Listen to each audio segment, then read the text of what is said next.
Hi, this is Jason Nickleby, Assistant Director with the Minnesota State High School League, and this is football officiating training tape number 2. Appreciate all of your work to get ready for games that start tomorrow night, Thursday. Um, a lot going on as far as preparation and our teams doing what they need to do to be ready. And again, appreciate your work to complete all of your modules, the exam, watching these training tapes, and getting your uniforms all set and everything else we need to be ready for the season. So we're going to take a look at another 12 or 13 plays or so this week. Again, emphasizing our mechanics, positioning philosophy, and how we handle these situations if they were to occur in a game.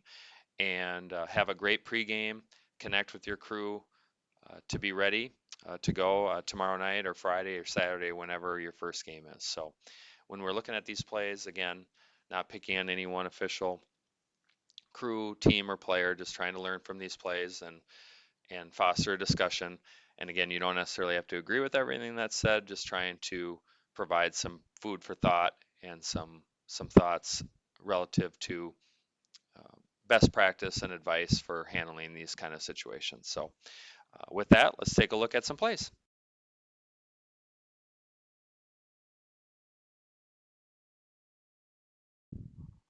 On this one, I want to talk about the process of the catch and the criteria that we are looking for when evaluating whether a player has made a catch or not. So on this play, we have a long throw downfield. Back judge, you're going to be primary on this. Back judge does a really nice job of coming in and decisively ruling that this is incomplete, tries to become stationary as the catch process is occurring. So that's all excellent. Now, when it comes to evaluating catch, no catch, first thing we're looking for is control. Is there some level of control? I believe there is on this play.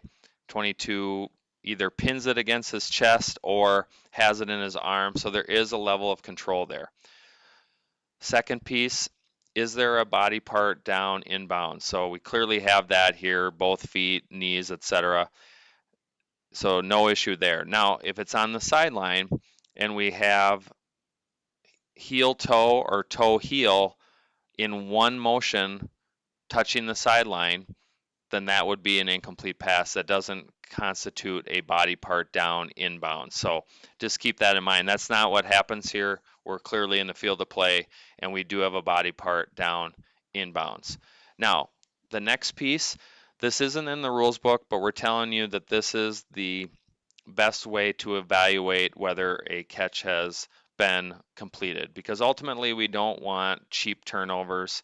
We also want catches that actually were made. So the next piece that we're looking at as far as evaluating catch no catch is, was there an act common to the game? So they turn and run upfield, they reach for a first down, they um, do some other, they dive, etc. They do some kind of physical act that tells me that they have control of their body and they are now moving into the next phase of becoming a runner. So we would be looking for that. That never really happens on this play because 22 can't get balanced. He's out of whack as far as his balance, and so he is falling forward, and so he never has the opportunity to do any act common to the game because of him losing that balance. So my point in mentioning that is, if the ball comes out without having that criteria met, it would be an incomplete pass. And then further, even if they do have some kind of act common to the game potentially in there, in this case, we're going to the ground, and if we go to the ground, we need to maintain control as we hit the ground and complete the process. So if we had control like we do here, we have a body part down inbounds, and then we hit the ground, the ball comes out, which is what happens here, it should be an incomplete pass. So again, to uh, recap, we're looking for control. If we have control, then we're looking at body part down inbounds. If we have that, then we're looking for an act common to the game, turning and running upfield, reaching for something, diving, etc. And also, if the player that is trying to make the catch is going to the ground, they need to complete that process by maintaining control of the ball after they hit the ground. So that doesn't happen here, and it's properly called as an incomplete pass.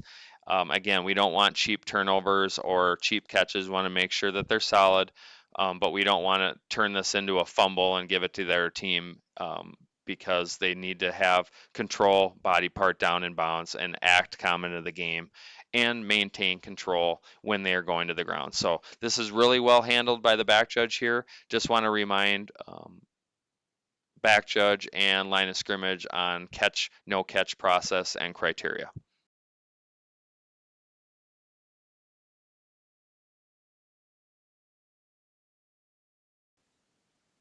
On this one, I want to talk about fumble mechanics and our considerations, especially for the clock when it comes to plays like this. So we have a run up the middle, ball clearly comes out, beanbag, etc. The officials close on the dead ball action.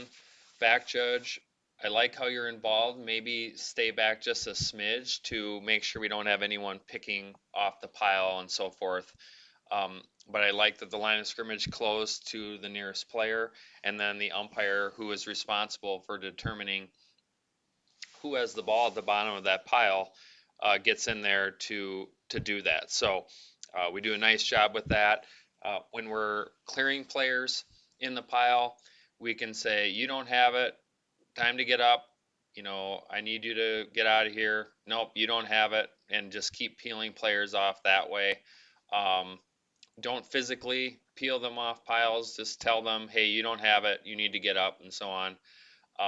And then once you determine who has the ball, then we communicate that with the referee, especially the longer it takes.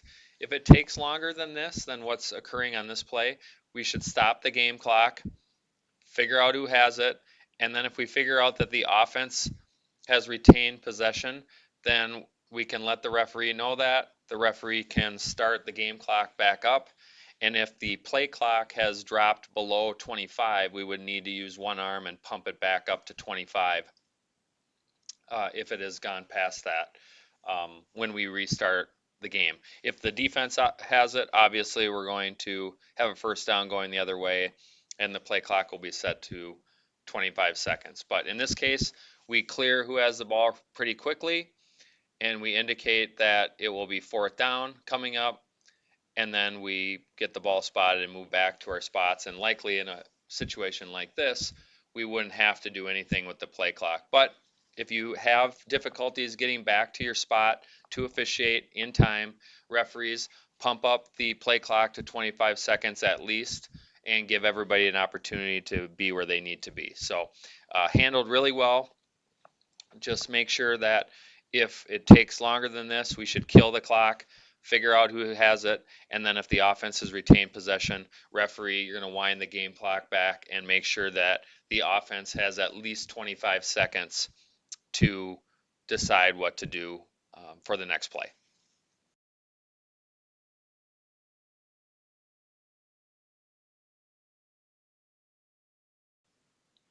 Okay, a couple things in this play to consider. We have first and goal inside the 5, so obviously on a snap inside the 5 line of scrimmage, we are breaking towards the pylon, towards the goal line, and then we will officiate the play from there. And then the other pieces, we have pass interference here, and we have a Throw it. Pass interference, defense number 13. Penalized half the distance to the goal, replay first down. So, a couple things here. Remember, pass interference is not an automatic first down. So in this case, because we are inside the 15, we're going to have half the distance to the goal, and we're going to repeat the down. So that's what we do here. We go half the distance to the goal from the 4 to the 2 from the left hash, and we will repeat first and goal from the 2. So well done on the announcement and the enforcement. And then when it comes to defensive pass interference and offensive pass interference for that matter, but when we're looking at pass interference, the main thing we're looking for is four hands. That's the first thing we're going to look for, because if we see both players with their hands going towards the ball, that tells us that both players are playing the ball and not the man. And remember that despite what some offensive coaches might say, the defensive player has just as much right to the football as the offensive player. So if we see four hands going for the ball, that typically means they're playing the ball, and most contact in that situation is likely to be incidental. In this case, you notice that we do not have four hands. We have the two receivers' hands going for the trying to go for the ball, and we have one hand of the defensive player going for the ball or trying to deflect the ball, but the other hand is holding the arm of the receiver, preventing him from making a play on the football. So this is a proper call for defensive pass interference, one we would want called. Remember, we're going to put it into a category, which is early contact, not playing the ball, arm bar, cut off, etc. This is an arm bar, grabs a hold of the arm, pulls it down, doesn't allow him to make a play prior to the ball arriving. This is a proper call for defensive pass interference. The only other thing I would mention is make sure we officiate to the end of the play. So we need to signal what is the result of the play here. This is an incomplete pass, so we should signal incomplete and then report our foul information to the referee. It's really typical to see the regular old stop the clock signal on these kinds of plays. Totally get it. I've done it hundreds of times in my career, probably. But just remember, signal incomplete, because that's what this was.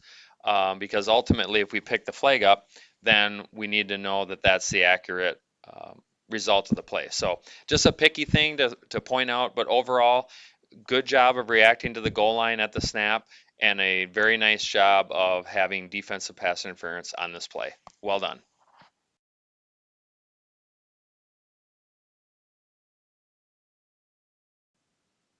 On this play, I want to talk about our initial responsibilities and then transitioning as it relates to officiating blocks and then dead ball officiating. So let's start with the initial responsibility piece. So remember, referees, you have right guard and right tackle as your initial responsibility, and umpires, you have left tackle, left guard, and center as your initial responsibility.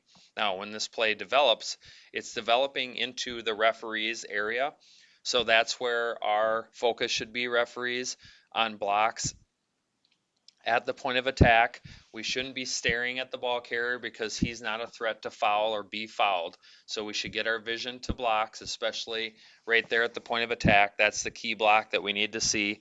And remember, when we're evaluating offensive holding, we're looking at, is it at the point of attack? Yes. If so, is there a material restriction? And by that, the player who's being blocked is being restricted. They have taken their feet away because of that action. They're running sideways. They can't get out of a grab and restrict. There's a takedown, etc.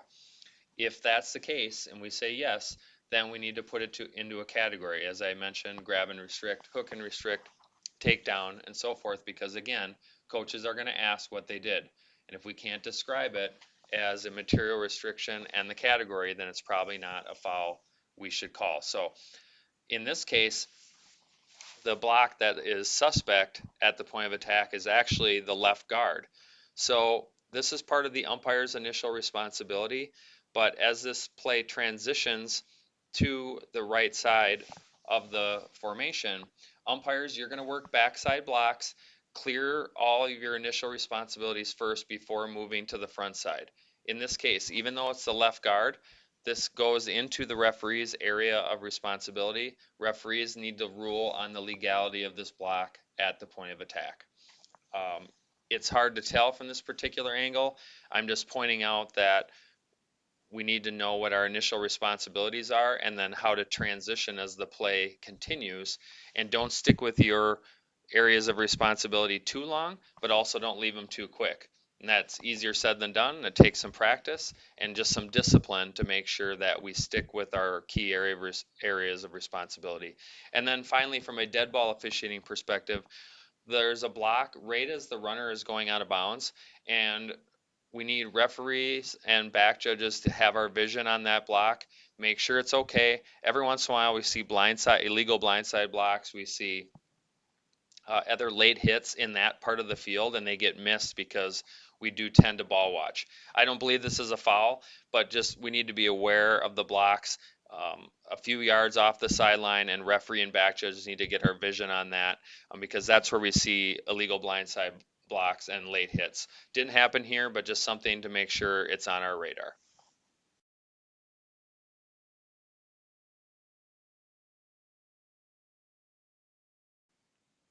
On this one, I want to talk about the concept of crossfield mechanics. So on this play, you see we have a running play that heads to the bottom of the screen right at the line of scrimmage official. So remember, line of scrimmage, when the play comes right at you like this, we want you to work your way into the offensive backfield. Make sure you get enough depth, give yourself enough space to be safe and open up your field of vision, and then stay stationary. Or back up if you still have to, but stay stationary, officiate from there, from behind. That way you'll be able to pick up illegal blocks, face mask, etc. When we get too close, we tend to miss those. Nothing happens here, but just make sure that we work our way into the offensive backfield deep enough so that we have enough room to work and we can view what we need to view. I like how we have the uh, signal indicating that the clock should continue to run. That's really good. We continue to watch players and face them and officiate the dead ball action. That is excellent.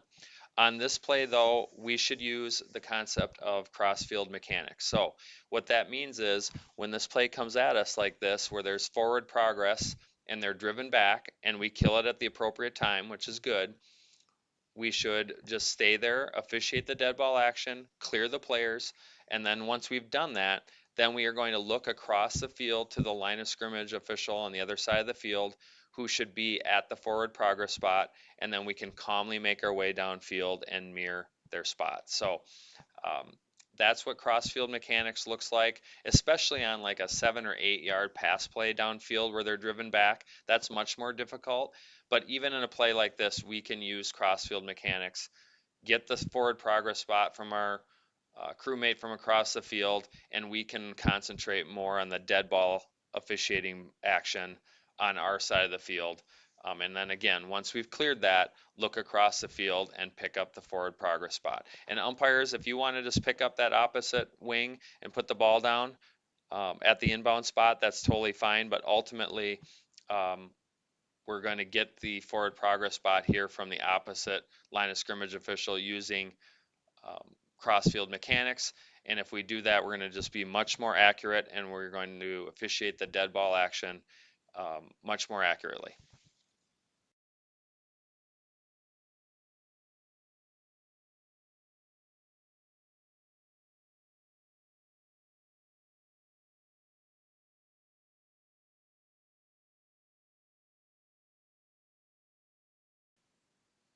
Okay, on this one, I want to talk free kick mechanics and our philosophy relative to an illegal block in the back. So, first, remember on free kicks, on kickoffs, uh, we need K to cross the face of back judge and umpire, and then we will make our way onto the field somewhere in the numbers region as we have on this field. And then we're going to zone up. So in this case, back judge is going to have the half of the field where the point of attack is, and umpire, you're going to be off to the right side of that point of attack. But back judge should be looking at that first wave in front of them that's heading down towards the point of attack and should officiate blocks in that region. And then line of scrimmage and referee, you're going to get your vision on point of attack blocks to make sure that we have vision on that. So that's our responsibilities relative to free kick coverage and mechanics, and we should review that in the mechanics manual. Now, the block I want to call your attention to is right near the end. We're going to have a block at the 32-yard line roughly, and it looks like the return player blocks him in the back right into the return player as the tackle is made. So let's talk about our considerations for a block in the back. If we're in chase mode, so we're chasing the player that we are blocking, any contact in the back is going to be a foul. Now, if we are on the same yard line, we're not chasing, so it's more of a stationary type block, then as long as they have some contact in the side or front, it would be legal. Also, if we initiate contact in the front or the side and then maintain continuous contact and then there is a block in the back, that is also legal. Now, if we separate and then block them in the back and the contact is in the back and they drop them, that would be an illegal block in the back. Also, from a philosophy standpoint, if we block a player or hold, legal block in the back or hold a player into the tackle and the tackle is made, we are not going to have a foul for illegal block in the back or holding. Now, if we have an illegal blindside block or a personal foul that goes into the tackle, we will call those. Safety related fouls we need to call. In this case, even if this is a block in the back, which I don't believe that it is, this block in question causes the person who's blocked to go right into the tackle and the tackle is made. So we would not have a foul in this case, but just remember we're looking for chase mode. If there's chase mode, any contact in the back is a foul. Otherwise, any contact in the side or front, even if there's a combination of contact in the back, would not be enough for a foul. And finally, if a legal block in the back or hold results in that player who was blocked making the tackle, we will pass on that as a foul.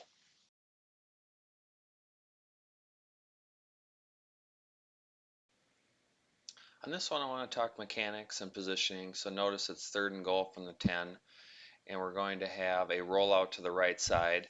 There's a suspect block right at the point of attack, but I think it's nothing. Kind of tries to grab him, but really doesn't get a hold of him.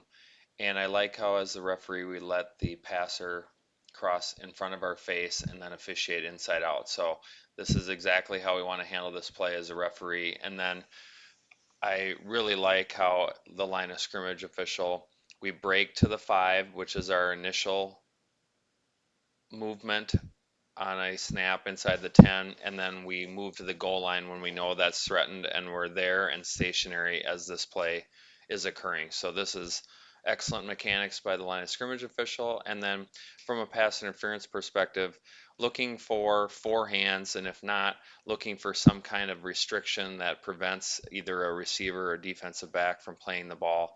And that's not what happens here.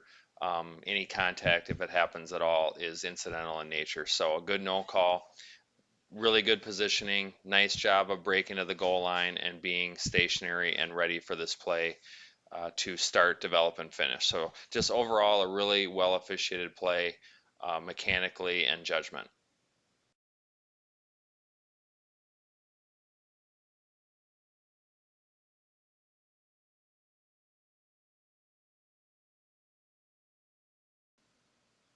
This one's pretty straightforward. We have a pretty clear false start by the wide receiver at the bottom of the screen, and we get right into communication with the referee who has a nice announcement. False start on the offense, number 5. 5-yard penalty, 3rd down. Just really efficient as far as communication to the referee and then getting right into the announcement. Referees, we don't need to have a long conversation about obvious fouls like this one. Just get to an open space and then turn on your mic and indicate false start, offense, whatever the number is, 5-yard penalty, 3rd down. And then we can move on with the next play.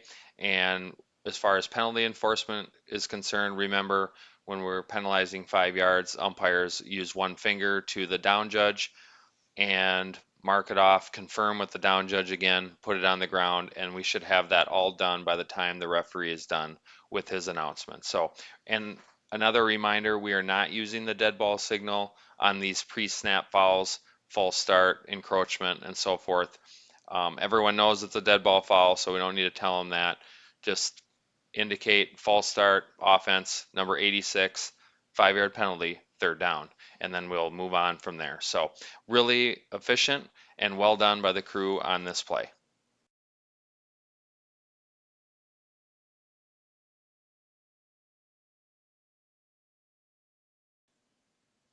This play is a review of a play we had earlier on the tape regarding the catch process, and seems pretty cut and dry here, incomplete.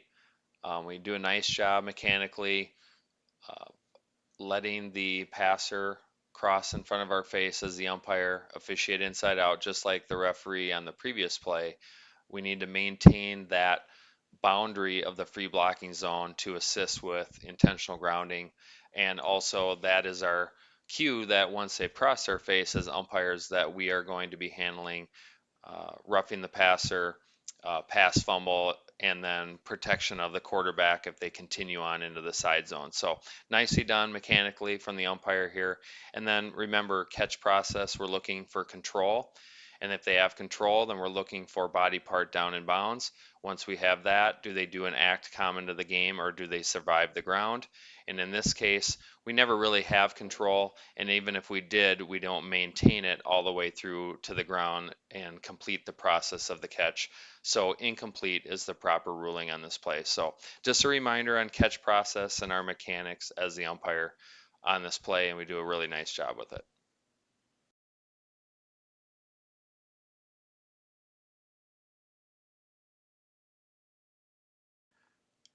We've had a number of questions about coin toss mechanics, so we thought we would address it here, especially because we have one on film, which is pretty rare. So this is from the Prep Bowl in overtime. And there's the man right there.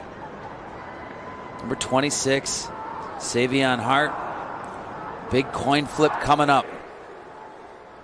If you win, what do you take? Well, if you win, you go on defense right away. So you know what you want? So you know what you want at the end. Yeah. College rules are different than high school rules.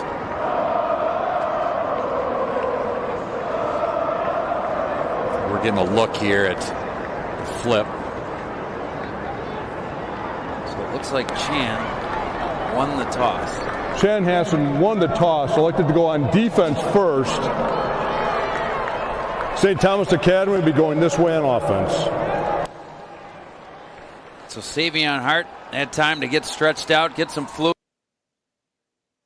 So the crew does a really nice job with this. Overtimes obviously don't happen very often, and so to handle it this well, especially on the biggest stage, kudos to the crew. So um, let's talk about mechanics for the opening coin toss, and this is discussed on page 62 and 63 of the mechanics manual, and there's going to be a couple tweaks to that here that I will discuss. So hopefully we'll all be on the same page on what we're expecting. So to start the game, remember that the down judge is on the press box side. So they will be handling the captains on that side of the field. Make sure that the speaking captain, the one that's going to be talking to the referee, is on the referee's side as they make their way out to the middle of the field. In this particular example, the umpire was not in the middle of the field yet, but they should be in the middle of the field with the referee um, when the captains are beckoned to come out to the middle of the field to conduct the coin toss procedure. So um, remember, umpire, you're in the middle of the field to start. Referee, you should be facing the scoreboard, or that's the preferred direction we should be facing. And then down judge and then line judge on your side, having the speaking captain um, nearest you, so that when they get out to the middle of the field, they're close to the referee and we can go through the process. And then obviously in the start of the game, coin toss procedure, offense, um, I'm sorry, receive, kick, defend a goal, defer. Don't let them kick twice unless that's something they absolutely want. And if they say that, go over to the coach and say, do you really want to kick twice? There's nothing wrong with involving the coach if you feel that the captain's potentially making a mistake. So make sure that we work through that. And then when we get to overtime, offense, defense, end of field, and we alternate choices if we go to multiple overtimes. So just review those rules and those expectations.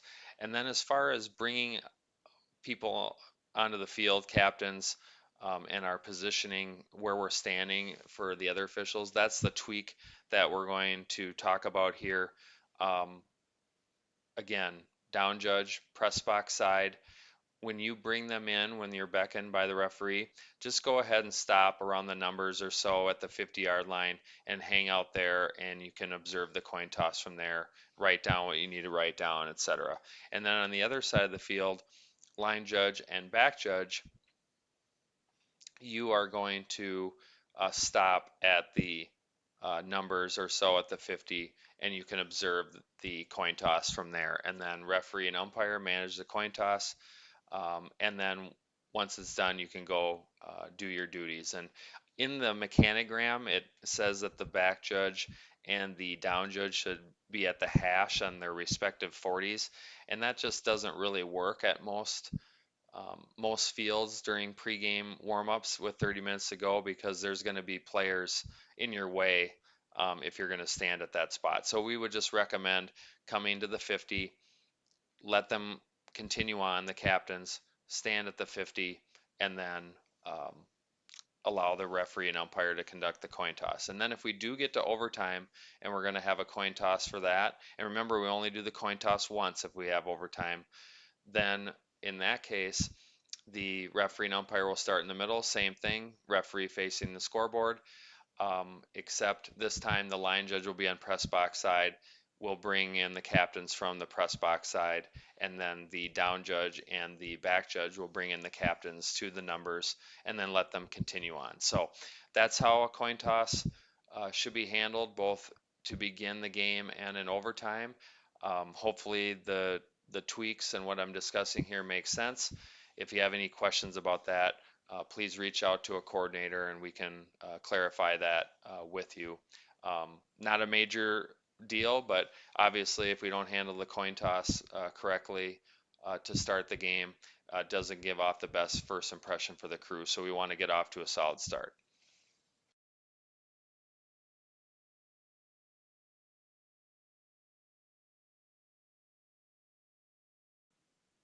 On this play, we demonstrate really nice mechanics. We have a long pass downfield on the sideline, and we don't see passes that are thrown this deep too often, but when we do, this is the kind of mechanics and coverage we want to see. The back judge, excellent positioning, is in a back pedal, but then when the pass is thrown and knows he might get beat, turns his hips and runs, and picks up this action with a great angle. And so really nice mechanics from the back judge. And then from a line of scrimmage perspective, we release when the pass is imminent, which is great. But as this pass is getting to the receiver and the catch process is occurring, we come to a stop. And this is exactly how we want to handle it. Comes to a stop mainly because we need to see the sideline. Is it threatened? Do we have an incomplete pass because they touched the sideline, etc.? And we just do a really nice job of coming to a stop, and then we can come downfield and get the forward progress spot. So just overall, excellent pass coverage. We turn our hips and go as the back judge. We come to a stop as the line of scrimmage official, box it in, get the ruling correct, and then get the spot. So outstanding job by the crew on this play.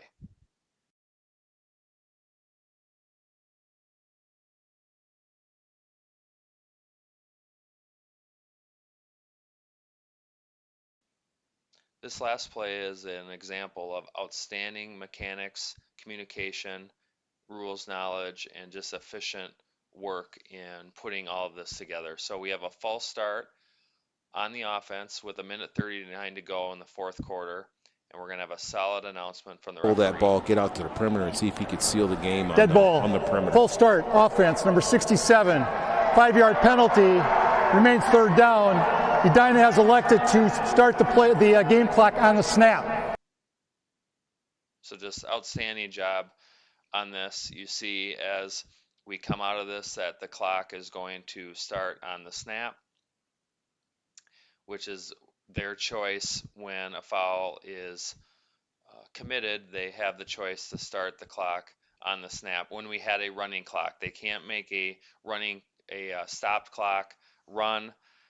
If it's going to be stopped already, then it would be stopped. But in this case, it was running, and the false start caused the clock to stop. So the opposing team has the option to go on the snap, which is the option that they give them. And as you saw coming into the announcement, the referee is looking at the offended team sideline and is giving the snapping uh, signal to that sideline, indicating they want it on the snap, and just do a really nice job of getting that communication to the referee. Obviously, the line of scrimmage official is clearly communicating with the sideline and doing exactly what we need to do to get the information to the referee so we can efficiently get in and out of this penalty enforcement, which is unusual, but we are ready for it both mechanically and rules knowledge wise. So very well done by the crew on this play. Okay, that will do it for training tape number 2. A lot of things to consider here regarding our mechanics and positioning, and take some of these things and discuss them in your pre-games as you head into your first game tomorrow, or Friday or Saturday, whenever your first game is, and then again review these things throughout the season so that when it gets to playoff time, which will be here really quick, we'll be all set.